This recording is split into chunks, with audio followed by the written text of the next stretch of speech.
Salut à tous. Je suis Anne-Marie Legrand et vous êtes sur une chaîne dédiée à l'orientation professionnelle et au choix de carrière. Si ce sujet vous intéresse, abonnez-vous. Et maintenant, passons directement au thème de la vidéo Un d'aujourd'hui. architecte d'intérieur résidentiel et commercial conçoit, visualise et donne vie à des solutions d'intérieur. Il possède un goût esthétique irréprochable, des compétences en matière de planification et une aptitude aux sciences exactes, nécessaires pour effectuer des calculs. La profession peut être apprise dans l'enseignement supérieur, d'une manière plus simple et plus rapide, les cours. Par ailleurs, le Centre d'orientation professionnelle ProfGuide a récemment mis au point un test d'orientation professionnelle précis, qui vous indiquera les professions qui vous conviennent et vous donnera des indications sur votre type de personnalité et votre intelligence. Brève description.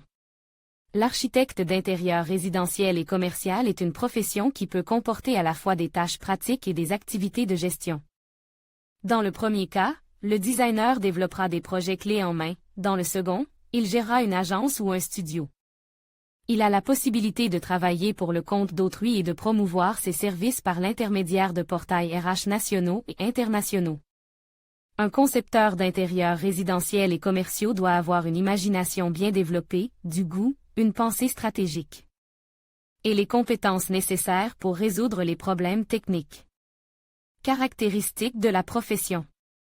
Le designer d'intérieur résidentiel et commerciaux est un spécialiste polyvalent, capable de travailler de manière autonome sur le projet à toutes ses étapes. Ses tâches professionnelles comprennent l'inspection de l'objet, la coordination de la conception future avec le client, l'évaluation des possibilités de réaménagement, le développement de la conception et du réaménagement au choix des matériaux, la visualisation en 3D de la conception, en apportant des corrections à la demande du client, contrôle par l'auteur des travaux sur l'objet, assistance. Dans la sélection et l'achat des matériaux, souvent le designer utilise des remises personnelles et amène les clients dans des magasins partenaires, ce qui permet aux clients d'économiser de l'argent, remettre l'objet, apporter des améliorations si des défauts sont découverts au cours du processus d'acceptation.